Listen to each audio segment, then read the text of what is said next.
The fork fell from Donovan Sinclair's hand and clattered onto the pristine white marble floor of Ethelgard's.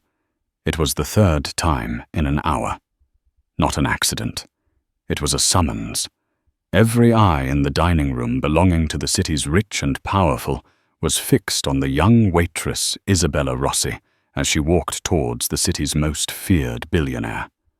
They were watching a lamb approach a lion, but they had misjudged the lamb. In 5 minutes, she would utter 7 words that would ignite a war, and by morning, a multi-million-dollar limousine would become a weapon aimed right at her. The air in Ethelgard's was a carefully curated symphony of quiet success. The clinking of heavy silver on bone china, the hushed murmur of conversations about mergers and acquisitions, and the almost imperceptible scent of old money and expensive perfume. It was an environment designed to soothe the egos of men like Donovan Sinclair, a titan of private equity whose face was a regular feature on the covers of business magazines. Tonight, he was holding court, his voice a low growl that effortlessly cut through the restaurant's polite hum. Isabella Rossi understood this world, but only as an observer, a ghost in a crisp black uniform. For 2 years, she had navigated the treacherous currents of Ethelgard's balancing trays, laden with lobster thermidor and pouring vintages that cost more than her monthly rent. She was good at her job, efficient, unobtrusive, and gifted with an uncanny ability to anticipate the needs of the city's elite. She was invisible, and that was her armor. Tonight, however, her armor was failing. Mr. Sinclair was not in a good mood. His companion, a model whose age barely eclipsed the vintage of the wine he'd ordered, looked bored and beautiful, a decorative object Sinclair occasionally used to emphasize a point. His actual focus was on asserting his dominance over his surroundings. He had sent back his steak once for being too rare, the second time for being too charred. He had complained that the ambient lighting was unflattering to his guest. And now, for the third time, his fork lay on the floor, a silver gauntlet thrown down for her to retrieve.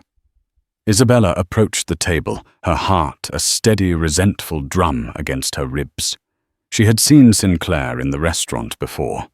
He was known for his tempestuous moods and his abysmal, tipping a strange combination for a man whose net worth was a 12-digit figure. "My apologies, sir," she said, her voice a practiced, neutral murmur. She bent down, her movements fluid, and picked up the fork with a small pair of silver tongs she carried for just such occasions. Sinclair didn't even look at her. He was telling a story to his companion, his hand gesturing dismissively in Isabella's direction. "The service here has gone to the dogs. It's impossible to find good help these days. People with no pride, no ambition." Isabella placed a new polished fork on the table beside his plate.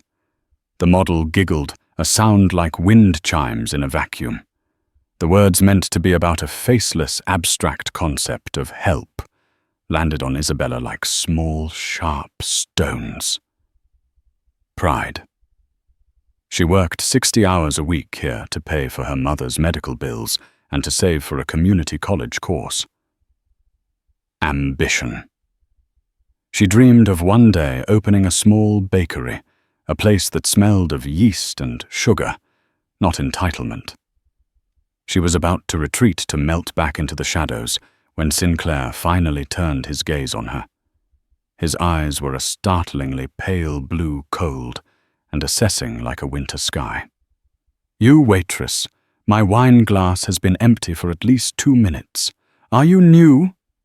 "No, sir," Isabella replied, her composure stretched thin. "I've been your server all evening." "Evidently not a very attentive one," he sneered. "What's your name?" "Isabella, sir." He savored the name, rolling it around his tongue as if tasting a cheap wine. "Isabella. Well, Isabella, I'm feeling generous tonight. Despite the deplorable service I'm willing to make this a memorable evening for you." He reached into the inner pocket of his tailored jacket and pulled out a thick, folded clip of $100 bills. He peeled off 5 and tossed them onto the table. They scattered near her hand. "There's $500, he said, his voice loud enough for the surrounding tables to hear. "That's for you to ensure my glass never, ever goes empty again, and that you remain silent unless spoken to. See how easy that is? A little motivation." A hush fell over their section of the dining room. The air grew thick with a mixture of embarrassment and morbid curiosity. This wasn't just a tip. It was a transaction, a purchase of her dignity. Isabella looked at the crisp bills lying on the white tablecloth.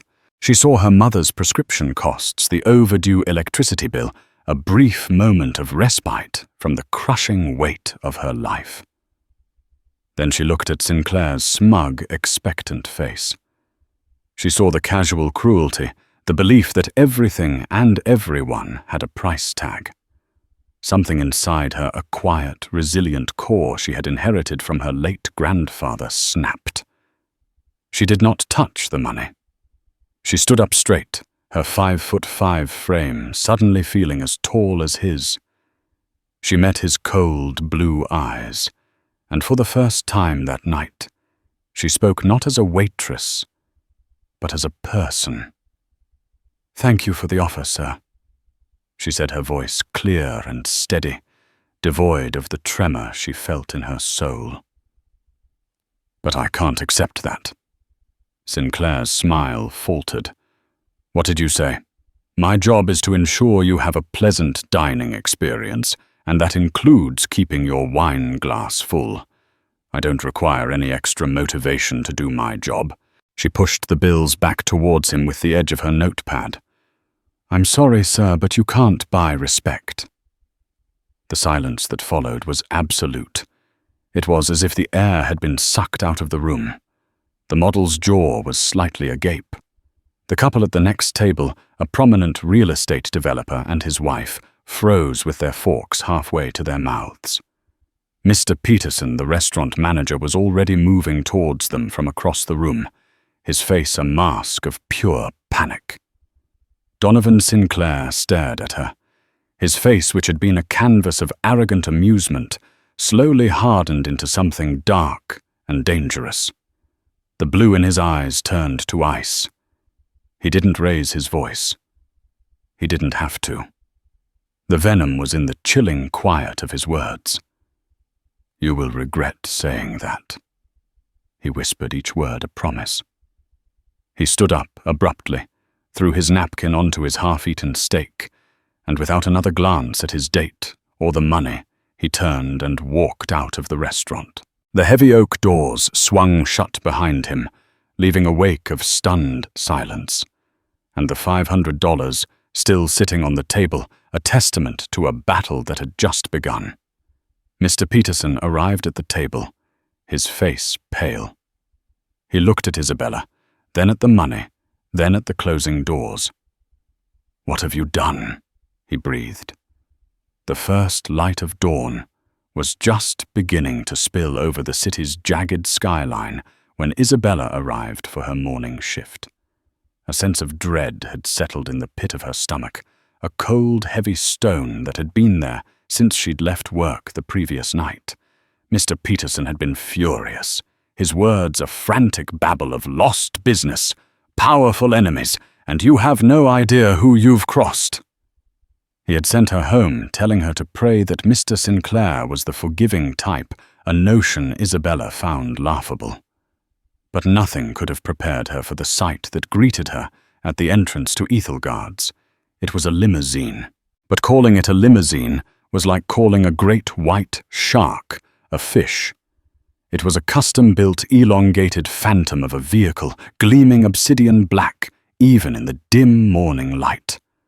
It was impossibly absurdly long, stretched to a length that seemed to defy both physics and good taste, and it was parked directly in front of the restaurant's main entrance, its front bumper mere inches from the ornate glass doors, its rear end extending far enough to block the adjacent service alley. It wasn't parked, it was a blockade, a fortress wall of polished chrome and tinted glass. A small crowd had gathered, confused kitchen staff, delivery drivers, with their hands on their hips, and the florist, holding a bucket of fresh lilies, all staring at the silent, monolithic vehicle. "What the hell is this?" grumbled one of the chefs, his arms crossed over his white jacket. Isabella knew. Her dread solidified into a sickening certainty. This was Sinclair's response. It was more audacious, more theatrical, and infinitely more powerful than any shouting match or bad review. It was a display of effortless, crushing power. He hadn't just retaliated. He had turned his wealth into a physical weapon. Standing impassively by the driver's door was a man who seemed as solid and unmovable as the car itself. He was tall and broad-shouldered, dressed in a perfectly tailored black suit with a face that was a study in neutrality. He wore no expression, his eyes hidden behind dark sunglasses. This was Arthur Sinclair's driver, a man who was as much a fixture of his public persona as his custom-made suits.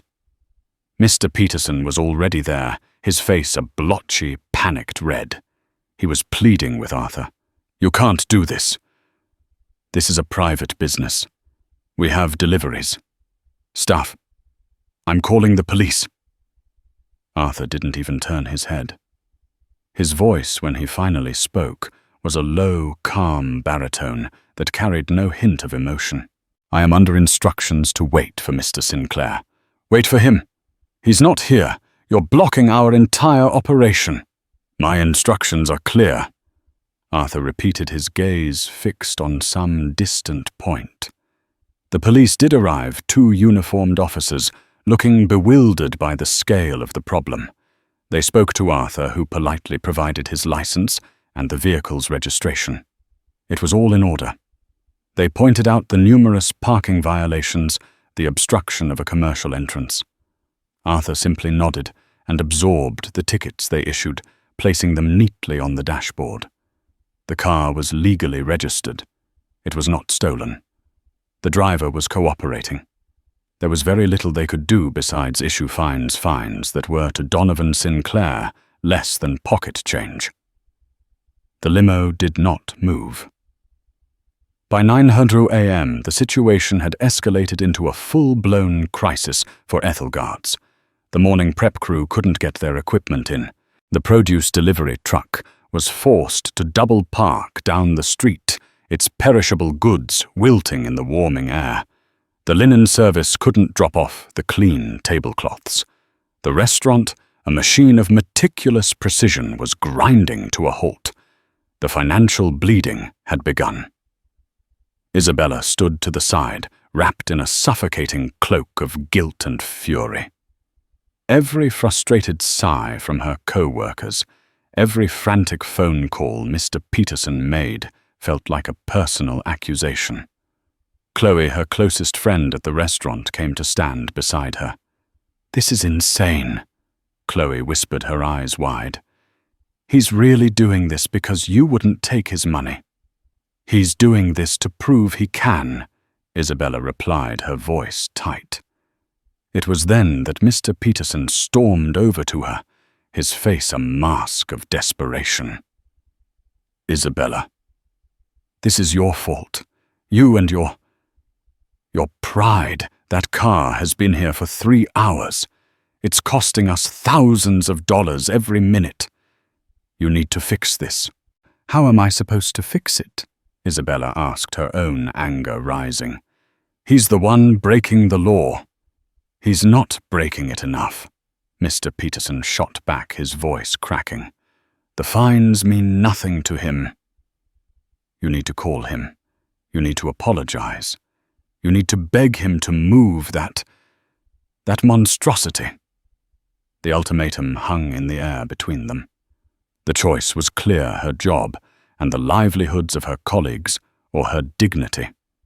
The very thing she had refused to sell was now being demanded of her as a sacrifice. Defeated, she nodded.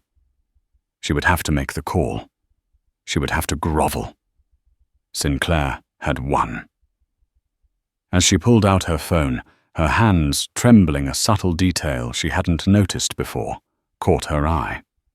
On the back of Arthur's impassive head, just below his collar, was a small, faded tattoo. It was a bird, a swift, she thought, with its wings outstretched. A flicker of something, a memory so distant, it was more of a feeling than an image stirred in her mind. A similar drawing scribbled in the margins of an old book her grandfather used to own, a book about engineering and design. The memory was gone as quickly as it came, leaving behind a faint, unsettling echo. Why did that simple tattoo feel so familiar? The thought was pushed aside by the immediate crisis. She didn't have Sinclair's number, but Mr. Peterson quickly provided it, scrawled on the back of a receipt. With the weight of every eye upon her, she found the contact and pressed call, preparing to swallow her pride and beg for mercy. The phone rang 3 times, each tone echoing the frantic beat of Isabella's heart. She expected a secretary or perhaps for the call to be sent straight to voicemail. Instead, the line connected, and Donovan Sinclair's voice, smooth and laced with smug victory, came through. "I was wondering when you'd call," he said without any preamble. "Mr. Sinclair." Isabella began the words, tasting like ash in her mouth. "This is Isabella Rossi from Ethelgard's. I'm calling about the car." "The car?" He feigned ignorance. "Oh, the limo. Beautiful, isn't it? A custom job. I was just having it detailed and told Arthur to wait for me in that area. Is there a problem?" The condescension in his tone was a physical thing pressing down on her. "Sir, it's blocking the entire restaurant. We can't operate. My manager. We're losing business." "That does sound like a problem," Sinclair said, his voice dripping with false sympathy. "A problem for your manager, not for me." "Please," Isabella begged, hating the weakness in her own voice. "What do you want me to do? I'll apologize. I was wrong to speak to you that way." There was a pause. She could almost hear him smiling. An apology. "It's a little late for that, Isabella. You wanted to make a point about respect. I'm making a point about consequences. Perhaps by tomorrow, when your manager has to lay off the kitchen staff, you'll all have a newfound respect for the simple realities of commerce." He chuckled a dry, cruel sound. "Have a nice day."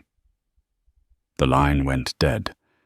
Isabella lowered the phone, her face pale. Every head in the small crowd of staff was turned towards her, their expressions a mixture of pity and accusation.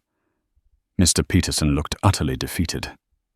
"So that's it," he said, his shoulders slumping. "He's going to ruin me over a waitress's comment." He didn't say it with malice, but with the flat finality of a death sentence. He looked at Isabella. "I'm sorry. You have to go. I can't have you here. Clear out your locker." Tears of frustration and helplessness welled in Isabella's eyes. She had lost. She had stood up for herself for a fleeting moment, and in return her life was being systematically dismantled. She turned away from the sympathetic gaze of Chloe and the despair of her other co-workers walking towards the staff entrance to collect her few belongings. It was over. As she reached the corner, a voice, calm and feminine, cut through the morning's chaos. "Ms. Rossi.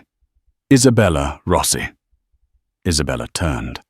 A woman was standing there looking completely out of place in the grubby service alley. She was in her late 40s with sharp, intelligent eyes and silver-streaked hair pulled back into an elegant chignon. She wore a tailored grey suit that screamed expensive lawyer, and she held a slim leather briefcase in one hand. "Yes," Isabella said, wiping her eyes. "My name is Evelyn Reed," the woman said, extending a hand. Her handshake was firm and cool. "I'm an attorney. I'd like to speak with you for a moment if you have the time. It's a matter of some urgency." Isabella was confused. "A lawyer? I don't have any money. I can't afford a lawyer." "You won't have to," Evelyn Reed said with a faint, reassuring smile. "I'm not here for you to retain me. I represent a client who has a vested interest in Mr. Sinclair's public and private conduct. My client was made aware of the incident at Ethelgard's last night and of the situation this morning." She gestured with her head towards the monolithic limo. "A client who—" "I'm not at liberty to disclose that just yet," Evelyn said smoothly. "What I am at liberty to do is offer you our assistance. My client is prepared to offer you full legal protection. Furthermore, they are prepared to compensate you for your lost wages from this job for as long as it takes." Isabella stared at her dumbfounded. It felt like a dream. Why would anyone do that for me? "Let's just say my client believes in standing up to bullies," Evelyn replied, her eyes twinkling with a hint of something more, something personal. "And they believe you have shown a great deal of courage. They want to ensure Mr. Sinclair doesn't make an example of you."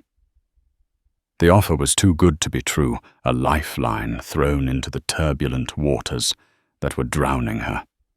But skepticism was a hard-wired survival instinct. "I don't understand. What's the catch?" Evelyn Reed's smile was patient.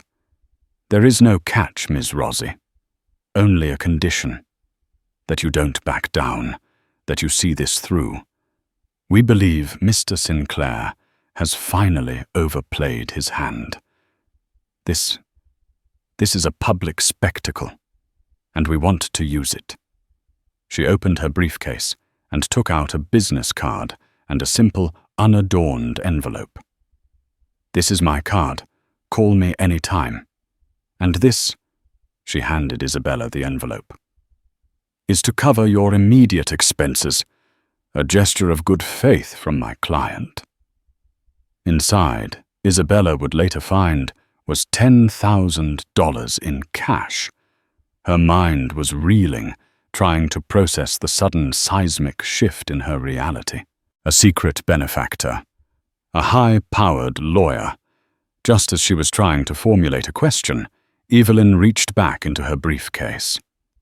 "One more thing," she said, her tone shifting slightly. "This may seem strange, but my client was insistent. I am to ask you if you recognize the people in this photograph." She handed Isabella a small old photograph, its edges yellowed with age. It was a black-and-white picture of a young man and a young woman standing in front of what looked like an old workshop. The man was handsome, with a brilliant, optimistic smile and a shock of dark hair. The woman was elegant and beautiful, though her smile was more reserved, almost sad. They looked happy, caught in a moment of shared purpose. Isabella stared at the faces. They were complete strangers. "No," she said, shaking her head. "I've never seen them before in my life. Who are they?" Evelyn Reed's gaze was sharp, analytical. "Are you certain? Look at the man. Does he not resemble anyone in your family?" Isabella looked again, harder this time. There was something in the man's eyes, a familiar spark of intensity. But it was fleeting, like a half-remembered dream. "I don't think so," she said, handing the photo back. "I'm sorry." Evelyn took the photo, her expression unreadable. "Very well," she said. "Keep the envelope, Ms. Rossi, and call me. The first thing we'll do is file a civil suit against Mr. Sinclair for harassment and tortious interference. It's time someone put a leash on him." With another small smile, Evelyn Reed turned and walked away, her heels clicking purposefully on the pavement, leaving Isabella standing in the alley clutching an envelope full of cash, a lawyer's business card, and a head full of bewildering questions. Who was this mysterious client? And why did the face of a stranger in an old photograph feel like a key to a door she never knew existed? The rest of the day passed in a surreal haze. The limo remained a silent monument to one man's ego. News vans had begun to arrive, drawn by the scent of a story involving a well-known billionaire and a bizarre public display. The tale being spun was one of a disgruntled employee, a trivial workplace squabble that had spun out of control. Isabella's name wasn't mentioned, but she felt the sting of the implication in every news report. She went home not to the small apartment she shared with her mother, but to a mid-range hotel suite booked and paid for by the efficient and mysterious Evelyn Reed. The lawyer had insisted, citing concerns for her safety and the potential for media harassment. Alone in the sterile, impersonal room, Isabella finally opened the envelope. The sight of the neatly stacked $100 bills made her feel lightheaded. It was more money than she had ever seen in one place. But it wasn't the money that consumed her thoughts. It was the photograph, the face of the man. His bright, hopeful eyes, the confident set of his jaw, had lodged itself in her mind. Evelyn's question echoed, "Does he not resemble anyone in your family?" On impulse, she took a picture of the photograph with her phone before Evelyn had put it away. Now she pulled up the image, staring at it intently. She zoomed in on the man's face, and then she saw it. It wasn't an exact match, not after decades had passed, but the shape of the eyes, the way his hair grew from his temple. It was her grandfather, a much younger, more vibrant version of the quiet, weary man she had known in his final years.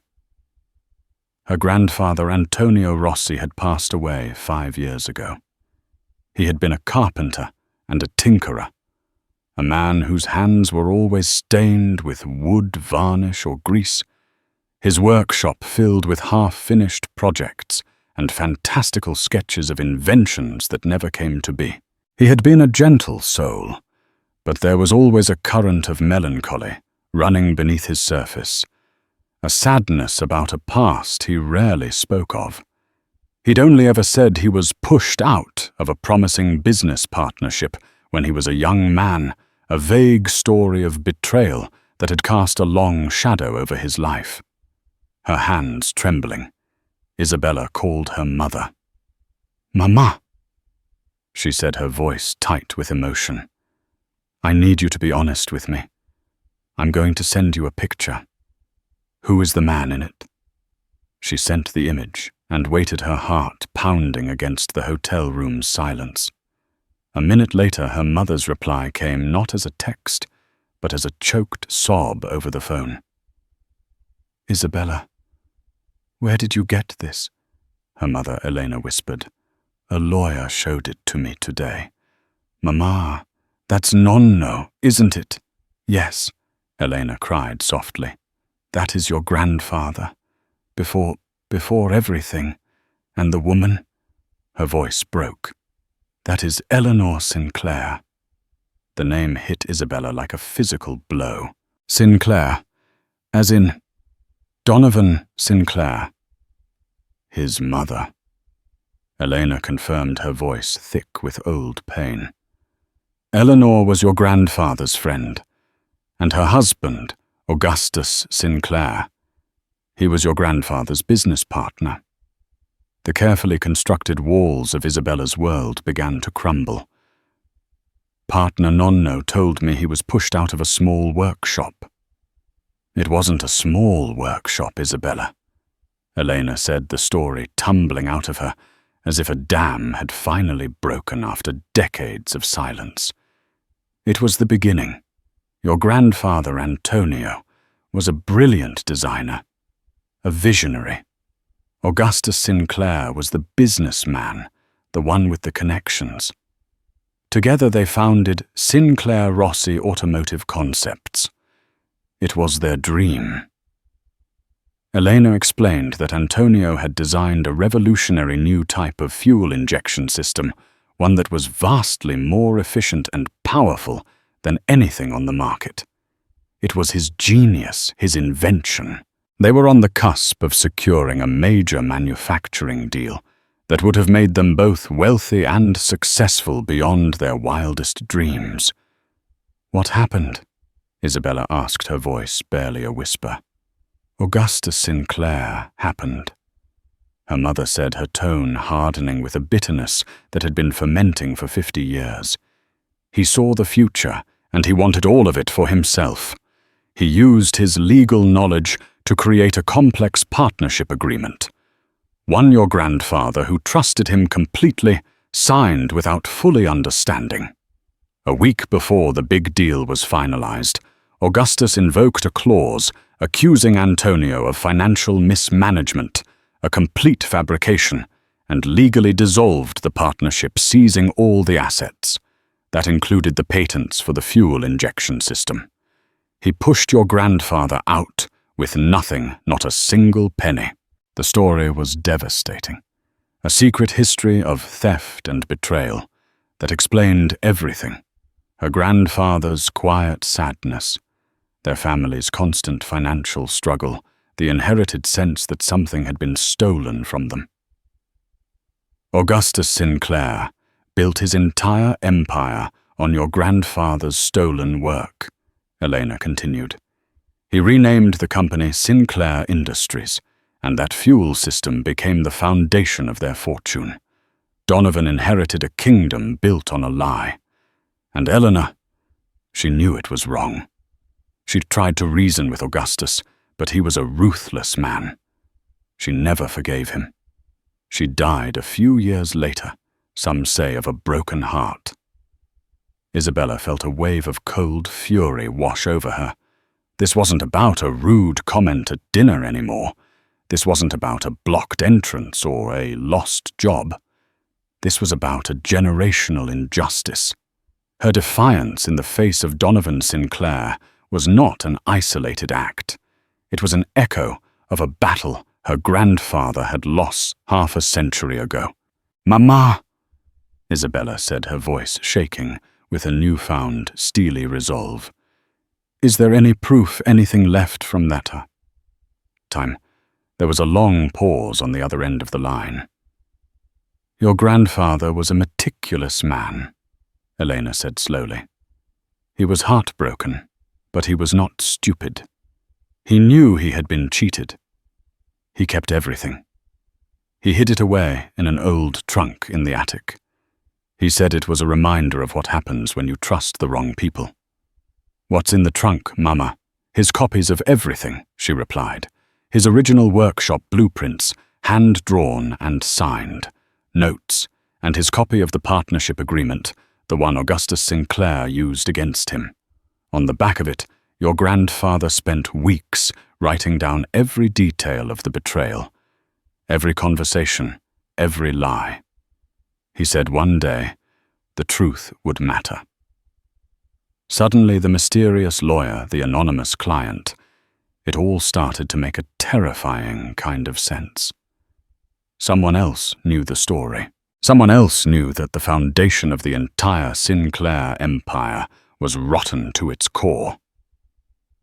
"Mama," Isabella said, standing up, her mind racing, "I need you to find that trunk."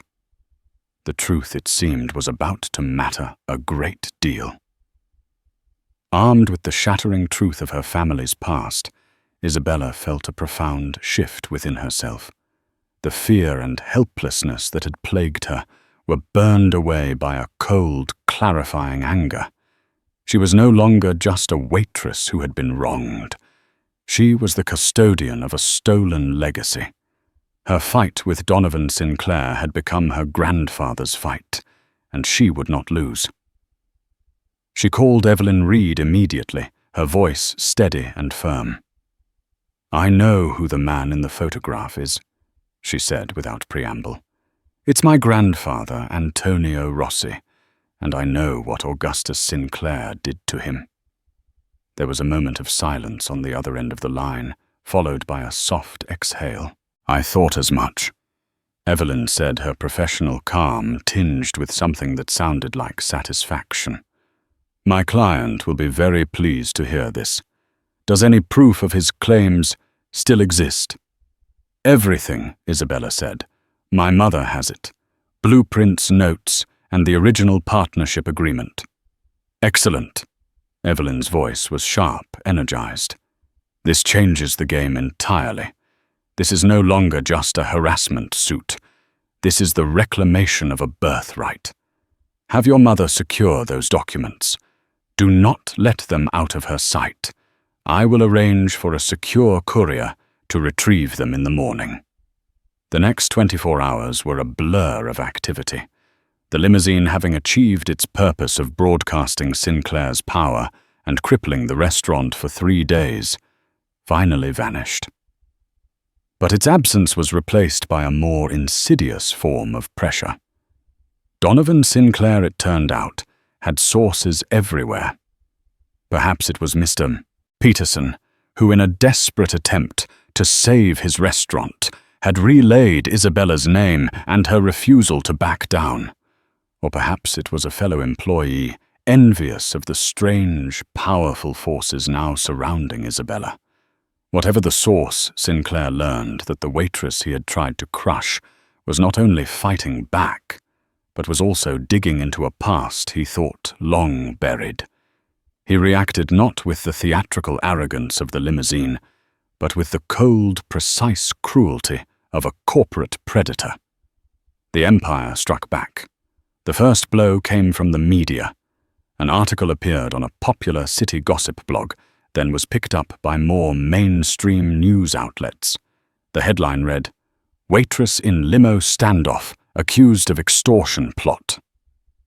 The story, citing anonymous sources close to the situation, painted Isabella as a calculating opportunist. It claimed she had a history of aggressive behavior and that she had tried to extort a large sum of money from Sinclair at the restaurant, only concocting her story of disrespect when he refused. It was a complete inversion of the truth, skillfully crafted to poison public opinion against her. Her phone buzzed incessantly with notifications, messages from strangers calling her a gold digger and a fraud. The second blow was more personal. A black sedan, the same model favored by corporate security firms, began parking across the street from the hotel. It was there in the morning when she looked out the window, and it was there at night. When she left, it followed at a discreet distance. They weren't hiding. They wanted to be seen. It was a classic intimidation tactic, designed to make her feel watched, isolated, and unsafe. The third blow was aimed at her family. A building inspector made a surprise visit to her mother's small mortgaged home, citing an anonymous tip. He spent hours combing through the property, issuing citations for a dozen minor, previously ignored infractions. A slightly cracked walkway, an aging fuse box, a fence that was 2 inches too high. The list came with a hefty set of fines and a strict deadline to bring everything up to code.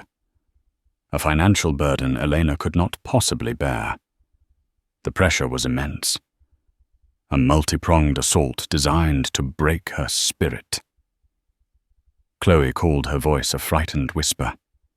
"Izzy, people at the restaurant are talking. They're saying you made all this up. Mr. Peterson told everyone he had to fire you because you threatened a customer. I know it's not true, but they're scared." Isabella sat in her hotel room, the blinds drawn. The hum of the air conditioning a poor substitute for the sounds of a real home. Doubt began to creep in a poisonous weed in the garden of her newfound resolve. Was she wrong to have done this? She had unleashed a monster, and it was now coming for everyone she loved. She clutched the phone, her knuckles white, tempted to call Evelyn Reed and tell her it was over, that she surrendered. Her mother called before she could. Isabella expected to hear fear in Elena's voice. She expected tears please to stop before Sinclair destroyed them completely. Instead, her mother's voice was filled with a strength Isabella hadn't heard in years. "They came today," Elena said, her tone defiant. "The inspector. He thought he could frighten me. I told him to send the bill to my daughter's lawyer." Isabella was stunned. "Mama, you're not scared." "I was scared my whole life," Elena replied, her voice ringing with conviction. "I was scared of the bills, scared of the future, scared of the shadow your grandfather lived under. But seeing what that man, that animal son, is doing to you, I'm not scared anymore. I'm angry. Your grandfather's anger is in me now. The trunk is safe, Isabella. Don't you dare give up. This is not just for us, it's for your nonno. You show them who we are." Her mother's words were like a shot of adrenaline to the heart. The fear receded, replaced once again by that cold, hard resolve. She was a Rossi. She would not be broken. She picked up the phone and called Evelyn Reed. "He's coming after my family," she said, her voice devoid of any tremor. "The media investigators, inspectors. He's trying to bury me." "I know," Evelyn said calmly. "We expected this. It's the Sinclair playbook. Don't worry about the inspector. We'll handle it. Ignore the media. And the men in the car are just for show. They won't touch you." She paused, then her voice took on a new, sharper edge. "He's acting out of fear, Isabella. The documents your mother has are dynamite. He knows it. And now he's given us exactly what we need, a clear, documented pattern of harassment. It's time to stop playing defense." "What do we do?" Isabella asked. "We arrange a meeting," Evelyn said, a hint of steel in her voice. "Not in a courtroom, not in my office. On his territory. We are going to walk into the lion's den, and we are going to show him the teeth of the man his father robbed." The headquarters of Sinclair Industries was a monument to brutalist architecture and corporate power. A towering skyscraper of dark glass and steel, it pierced the city's skyline, casting a long shadow over the buildings below. It was a place designed to make people feel small and insignificant, a fortress of modern capitalism. 2 days later, Isabella Rossi walked through its cavernous marble lobby, flanked by Evelyn Reed. The air was cool and smelled of success. Men and women in expensive suits moved with brisk, self-important strides, their faces illuminated by the glow of their smartphones. They glanced at Isabella, her simple but elegant dress, chosen by Evelyn, marking her as an outsider. They saw a young woman. They had no idea she was there to lay siege to their king. Evelyn had arranged the meeting through a blistering legal letter that hinted at long-suppressed historical claims and irrefutable proof of foundational fraud. It was a high-stakes gamble designed to provoke Sinclair into a direct confrontation on his own turf, where his arrogance would be at its peak. It had worked. He had agreed to a meeting in the main boardroom on the top floor. They were escorted up in a private, silent elevator that moved with unnerving speed. The doors opened directly into the boardroom antechamber. Inside, Donovan Sinclair was waiting. He was not alone. He was flanked by his own team of lawyers, 4 grim-faced men in dark suits. Sinclair stood by the floor-to-ceiling window, a silhouette against the panoramic view of the city he owned. He turned as they entered, a slow, deliberate movement. His face was a mask of contemptuous amusement. "Ms. Rossi," he began, his voice dripping with sarcasm. "To what do I owe the honor?" Have you come to return the money you tried to extort from me? Or perhaps your high-priced ambulance-chasing attorney has some other demand?" He glanced at Evelyn. "I do hope this is worth my time." Evelyn Reed was unfazed. "We are here to discuss the founding of this company, Mr. Sinclair. Specifically the contributions of a man named Antonio Rossi." Sinclair actually laughed, a short, barking sound. "Who? I've never heard of him. My father, Augustus Sinclair, founded this company on his own, with his own sweat and brilliance." "That is a convenient and profitable version of history," Evelyn said, stepping forward and placing her leather briefcase on the enormous mahogany boardroom table. "We are here to present a more accurate one." She opened the case and took out a series of large, protected folders. From the first, she carefully removed a set of original hand-drawn blueprints. The paper was yellowed, the blue ink faded, but the genius of the design was timeless. She spread them on the table. "These," she announced, her voice ringing in the silent room, "are Antonio Rossi's original schematics for the R-type fuel injection system, dated 1974, the system that became the cornerstone of Sinclair Industries' automotive division for its first 2 decades. Sinclair's lawyers shifted uncomfortably. Sinclair himself walked over to the table, his smile faltering as he looked at the drawings. He recognized the design. Isabella spoke for the first time, her voice clear and strong, resonating with her mother's words. "My grandfather, Antonio Rossi, was your father's partner. This was his work. Your father stole it." "An outrageous and slanderous accusation," Sinclair snapped, regaining his composure. "You have no proof of any partnership. These could be forgeries." "Then perhaps you'll recognize this," Evelyn said, pulling out the next document. It was the old partnership agreement. She laid it next to the blueprints. "The Sinclair-Rossi Automotive Concepts Partnership Agreement, signed by both Augustus Sinclair and Antonio Rossi. And on the back," she carefully turned it over, "is Mr. Rossi's contemporaneous account of how your father invoked a fraudulent clause to dissolve the partnership and seize all intellectual property 1 week before closing the deal with Ford." The room was thick with tension. Sinclair's lawyers began whispering furiously to him. For the first time, a flicker of genuine fear appeared in Donovan Sinclair's cold blue eyes. "This is history," he spat.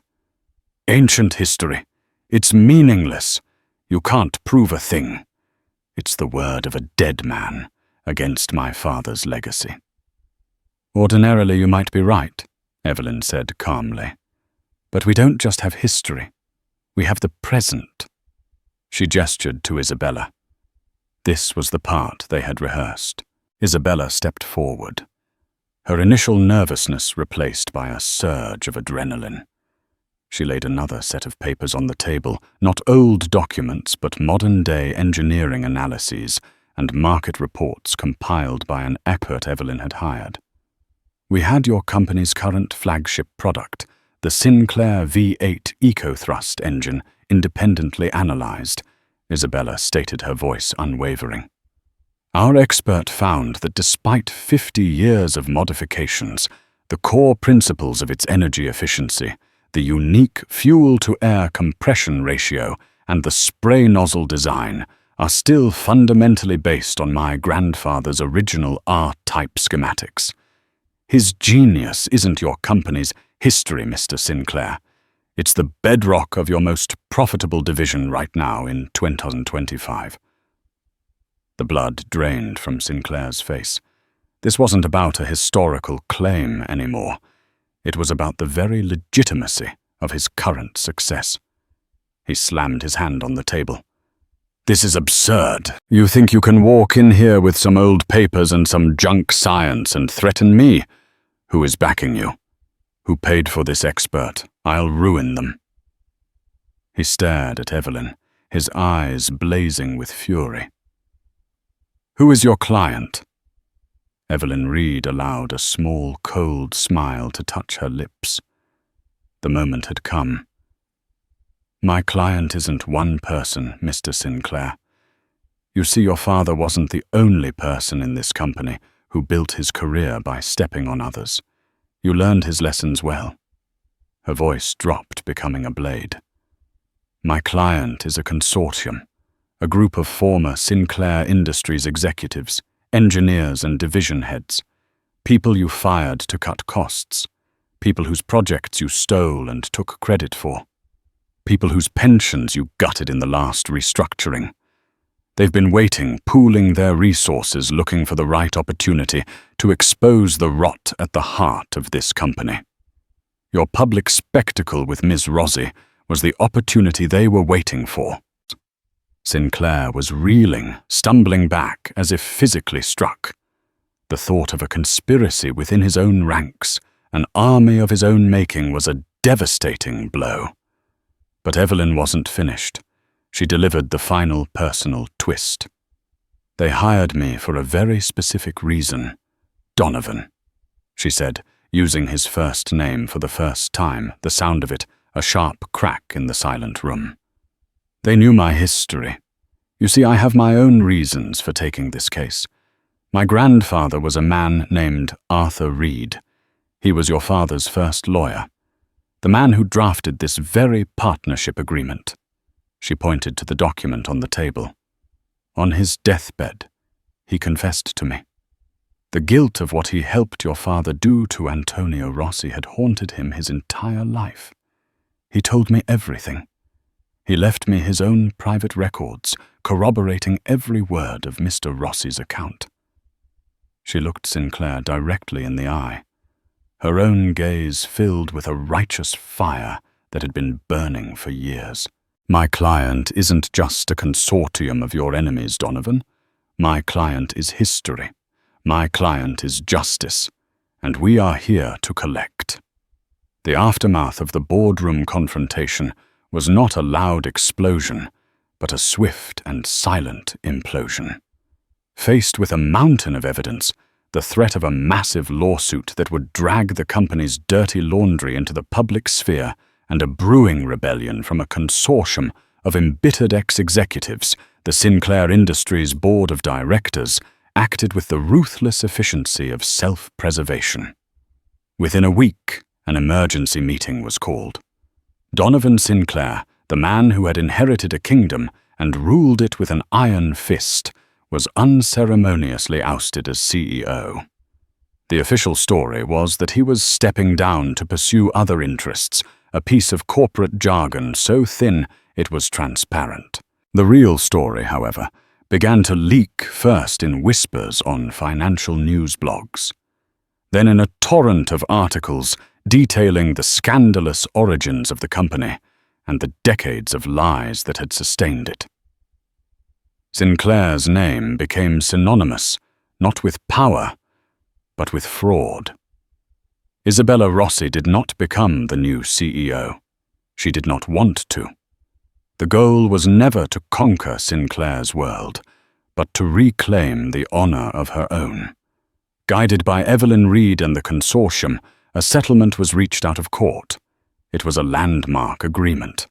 The Rossi family received a staggering financial compensation, a sum that rewrote their family's history of struggle in an instant.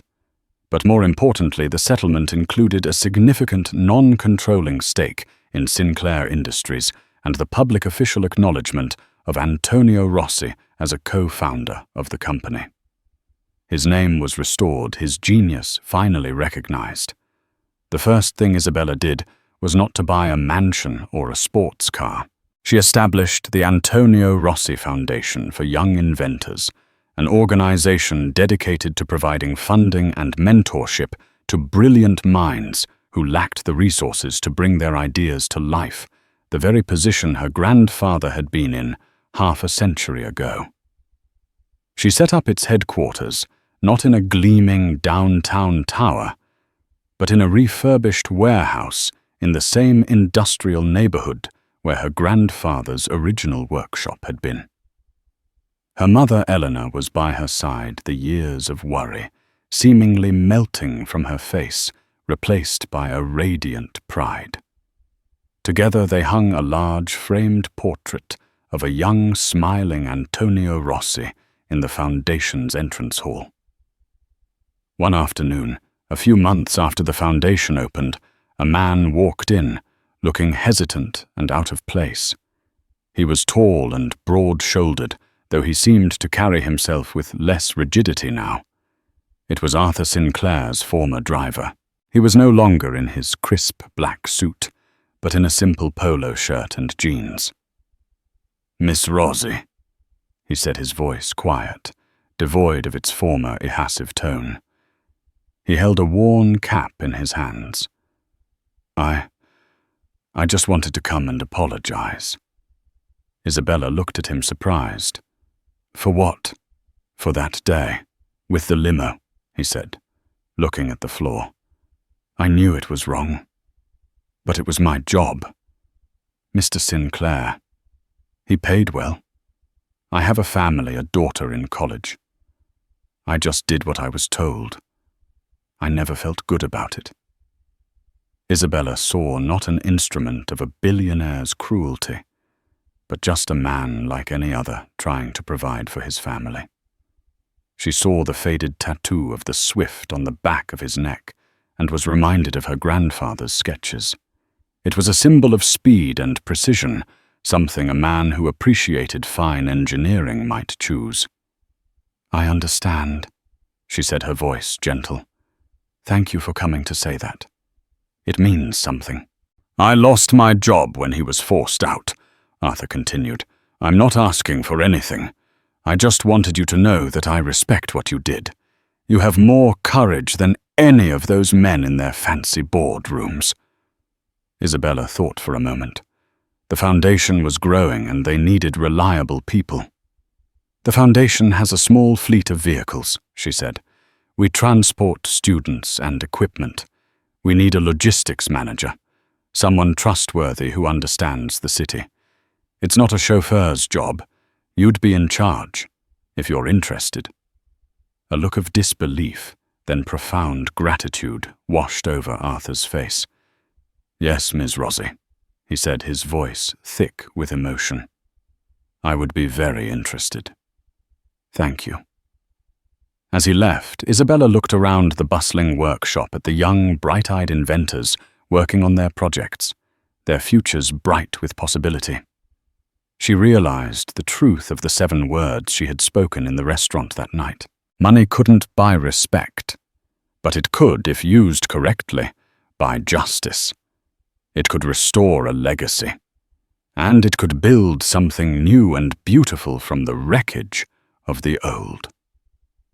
She finally understood that true wealth wasn't measured in dollars or stock prices, but in the ability to create opportunities to right wrongs and to build a future her grandfather would have been proud of. Isabella's incredible journey shows us that true strength isn't found in a bank account, but in the courage to stand up for what is right. Her story began with a simple act of defiance against a powerful man, but it became a testament to the enduring power of truth and integrity. She didn't just win a battle for herself, she reclaimed a stolen history for her family, and in doing so, created a new legacy of hope for others.